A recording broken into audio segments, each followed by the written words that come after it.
Assalamualaikum warahmatullahi wabarakatuh. Pada pertemuan sebelumnya kita sudah membahas materi tentang pergolakan akibat perbedaan ideologi.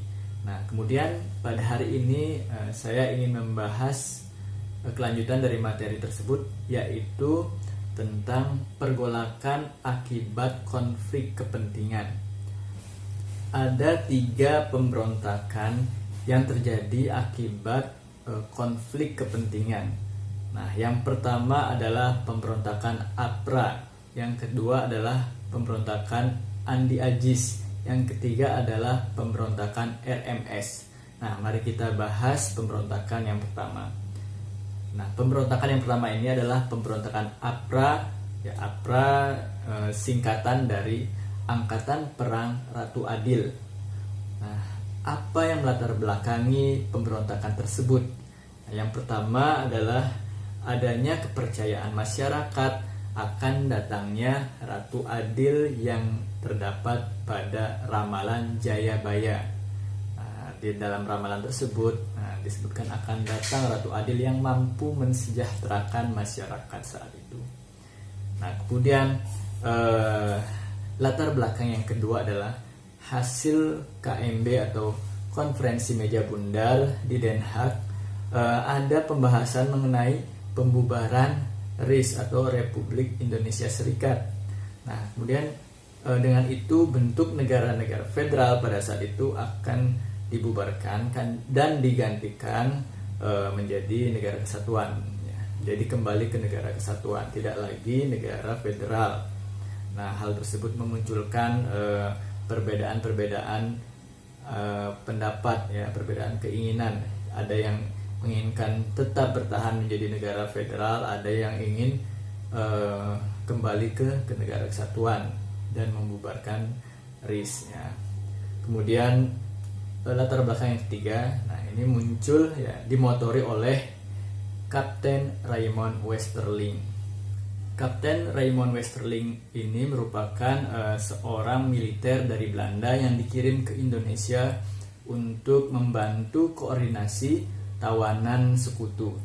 Nah, dengan demikian, dengan berbekal hal tersebut, Kapten Raymond Westerling juga berusaha untuk memengaruhi masyarakat Indonesia agar tetap mendukung penerapan negara federal di Indonesia. Dan untuk memikat hati masyarakat Indonesia, Kapten Raymond Westerling ini mengaku sebagai Ratu Adil.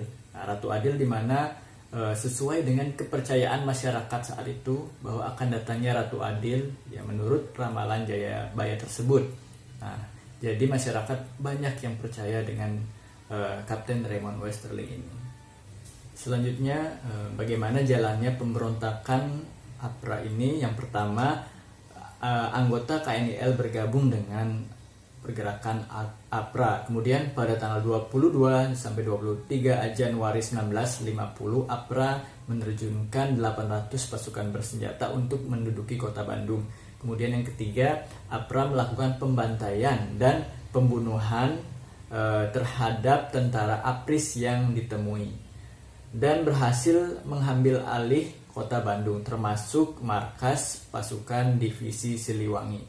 Kemudian dilanjutkan meluasnya pemberontakan tersebut ke wilayah kota.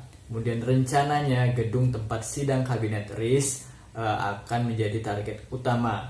Nah, Westerling juga menyuruh pasukannya untuk menculik dan membunuh semua menteri RIS. Kemudian bagaimana upaya penumpasan pemberontakan APRA ini? Nah, yang pertama, pemerintah RIS dengan sigap mengirimkan pasukan ke Bandung dan berhasil menahan pasukan APRA tidak bisa menuju ke Jakarta. Kemudian pemerintah melakukan perundingan dengan komisaris tinggi Belanda di Jakarta. Nah, hasil perundingan tersebut berhasil mendesak Kapten Westerling untuk meninggalkan kota Bandung. Nah, gerakan APRA benar-benar lenyap pada tanggal 26 Februari 1950. Nah, jadi Kapten Westerling ini berhasil melarikan diri ke Singapura.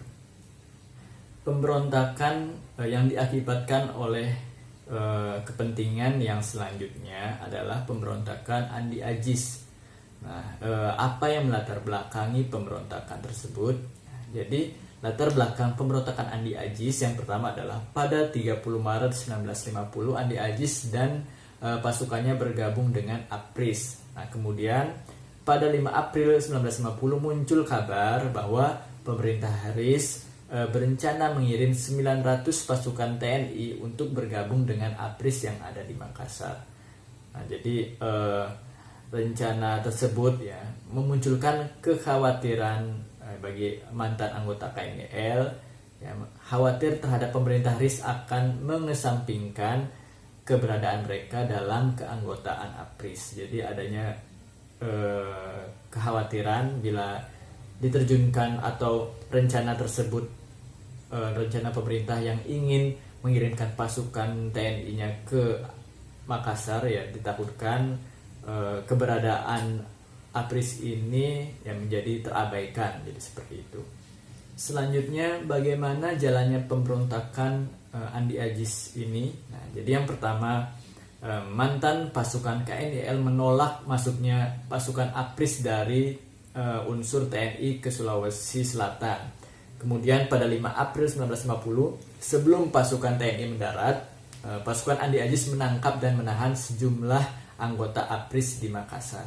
Nah, kemudian yang selanjutnya, mereka berhasil merebut tempat-tempat strategis di Makassar. Nah, kemudian Andi Agis menyatakan gerakannya sebagai upaya mempertahankan negara Indonesia Timur. Nah, kemudian bagaimana upaya penumpasan pemberontakan Andi Agis ini? Yang pertama, pada 8 April 1950 pemerintah mengultimatum Andi Agis agar melaporkan diri kepada pemerintah RIS di Jakarta dalam waktu 4 kali 24 jam. Artinya 4 hari gitu ya. Nah, jadi Andi Agis disuruh melapor dalam waktu 4 kali 24 jam untuk mempertanggungjawabkan perbuatannya tersebut. Nah, kemudian yang selanjutnya adalah Andi Agis terlambat melapor sehingga ditangkap dan diadili. Jadi Andi Agis ini terlambat untuk melaporkan, ya lebih dari 4 kali 24 jam. Jadinya Andi Agis ditangkap dan diadili. Nah, diberi hukuman selama 15 tahun penjara. Nah, kemudian selanjutnya pada 8 Agustus 1950 KNIL yang tergabung dalam kelompok Andi Agis meminta perundingan damai. Nah, selanjutnya dalam waktu 2 hari setelah perundingan, pasukan KNIL bersedia meninggalkan Makassar. Nah, dan selesailah pemberontakan tersebut. Pemberontakan yang diakibatkan oleh konflik kepentingan yang selanjutnya atau yang ketiga ini adalah pemberontakan RMS. Nah, RMS singkatan dari Republik Maluku Selatan. Nah, jadi apa latar belakang pemberontakan tersebut? Nah, yang pertama, adanya kebijakan pemerintah yang ingin membubarkan negara Indonesia Timur atau NIT. Nah, dan menyatukannya ke dalam NKRI atau Negara Kesatuan Republik Indonesia. Nah, kemudian yang selanjutnya adalah Christian Robert Stephen Smokil sebagai pelopor pemberontakan juga menginginkan RMS ini menjadi negara yang merdeka. Kemudian bagaimana sih jalannya pemberontakan RMS? Jadi jalannya pemberontakan RMS yang pertama adalah menghimpun kekuatan dari masyarakat Maluku Tengah. Jadi masyarakat diajak untuk menjadi anggota RMS. Nah, kemudian yang kedua adalah merangkul mantan pasukan KNIL. Kemudian yang ketiga pada 25 April 1950 memproklamasikan berdirinya RMS. Kemudian yang keempat atau selanjutnya adalah mengangkat J.H. Manuhutu dan Albert Wairisal ya, sebagai presiden dan perdana menteri RMS. Kemudian selanjutnya mengangkat Dr. J.P. Nikijulu sebagai wakil presiden untuk daerah luar negeri yang berkedudukan di Den Haag, Belanda. Nah, kemudian yang selanjutnya pada 3 Mei 1950 Sumokil menggantikan Manuhutu sebagai presiden RMS. Jadi Dr. Sumokil ini menggantikan presiden Manuhutu. Nah, jadi digantikan oleh beliau. Ya. Kemudian yang selanjutnya Sumokil membentuk Angkatan Perang RMS dengan mengangkat Sersan Mayor KNDL DJ Sampson ya, sebagai Panglima Tinggi. Dengan kedudukan kantor RMS yang ada di Den Haag dan keberpihakan pasukan KNDL menunjukkan bahwa hal tersebut adanya dukungan dari pihak Belanda terhadap RMS tersebut. Kemudian bagaimana upaya penumpasan pemberontakan RMS tersebut? Nah, yang pertama adalah mengirimkan tokoh asli Maluku untuk berunding. Nah, kemudian yang kedua adalah melancarkan operasi militer, operasi Senopati I dan operasi Senopati II. Yang ketiga adalah pada 3 Desember 1963 Sumokil tertangkap dan dijatuhi hukuman mati. Nah, yang keempat adalah tokoh RMS lain seperti Manusama dan Pati Rajawane berhasil melarikan diri ke Belanda. Nah, jadi itulah tadi pembahasan mengenai pemberontakan atau pergolakan yang berkaitan dengan konflik kepentingan. Kemudian selanjutnya kita lanjutkan lagi materi yang terkait dengan pergolakan yang berkaitan dengan sistem pemerintahan. Nah, di dalam pembahasan ini ada 3 masalah. Yang pertama pemberontakan PRRI, yang kedua adalah pemberontakan Permesta, yang ketiga adalah persoalan negara-negara federal dan BFO. Mari kita bahas masalah yang pertama, yaitu pemberontakan PRRI. Nah, PRRI ini singkatan dari Pemerintah Revolusioner Republik Indonesia. Nah, kemudian apa yang melatar belakangi pemberontakan tersebut? Nah, yang pertama adanya kecemburuan dari pemerintah daerah terhadap pemerintah pusat. Nah, pada saat itu Presiden Soekarno sangat gencar-gencarnya melakukan pembangunan di Indonesia. Akan tetapi pembangunan tersebut hanya berfokus di pusat Jakarta saja dan di Pulau Jawa. Nah, kemudian di daerah lain masih banyak yang tertinggal. Nah, akibat hal tersebut muncullah kecemburuan dari berbagai pihak termasuk yang ada di daerah-daerah. Selanjutnya, bagaimana jalannya pemberontakan PRRI tersebut? Nah, jadi pemberontakan PRRI yang pertama, yaitu pada 15 Februari 1958, Letkol Ahmad Hussein mendeklarasikan pembentukan Pemerintah Revolusioner Republik Indonesia atau PRRI di Padang, Sumatera Barat. Nah, kemudian yang selanjutnya PRRI juga membentuk Dewan Banteng di Sumatera Barat, kemudian Dewan Gajah di Sumatera Utara, Dewan Garuda di Sumatera Selatan, dan Dewan Manguni di Sulawesi Utara.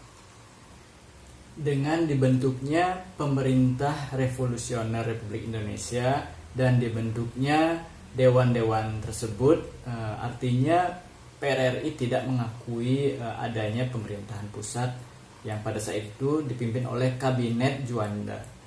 Kemudian yang selanjutnya adalah bagaimana upaya penumpasan terhadap pemberontakan PRRI tersebut.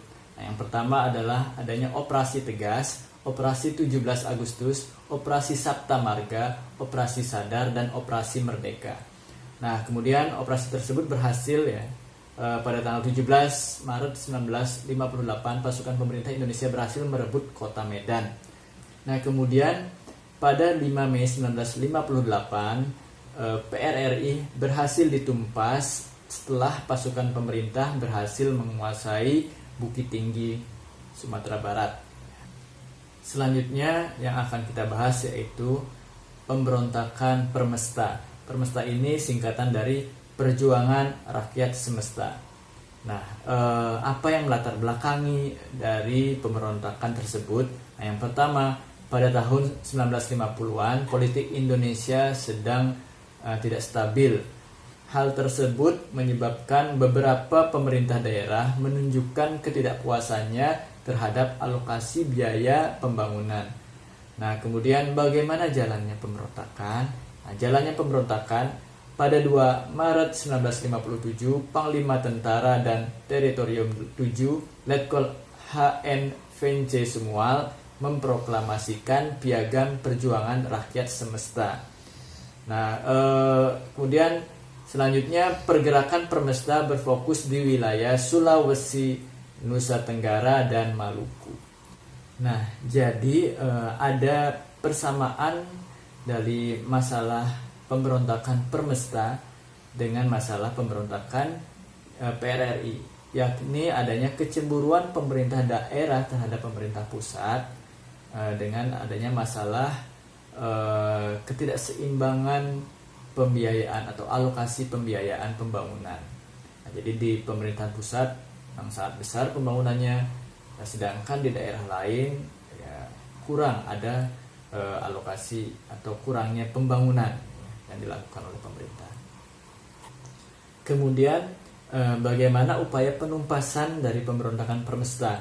Nah, jadi yang pertama, pemerintah melancarkan operasi gabungan, yakni Operasi Merdeka dan Operasi Sabta Marga.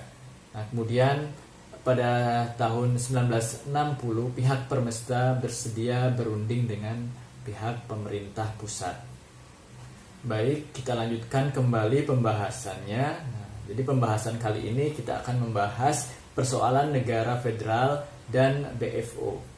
Nah, jadi pada Mei 1948 negara-negara federal bentukan VanMook mengadakan rapat di Kota Bandung.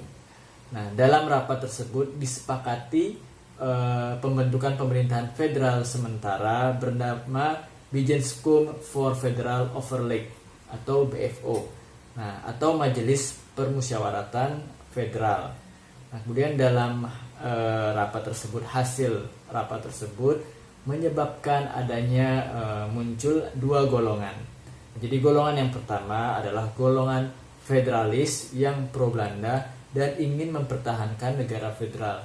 Kemudian muncul golongan kedua, yaitu golongan unitaris yang pro Indonesia dan menginginkan negara federal ini kembali atau bergabung ke Negara Kesatuan Republik Indonesia dan bekerja sama dengan pemerintah Republik Indonesia. Kemudian dalam perkembangannya negara-negara federal tersebut menginginkan RIS dibubarkan dan semua negara bagian kembali ke negara kesatuan.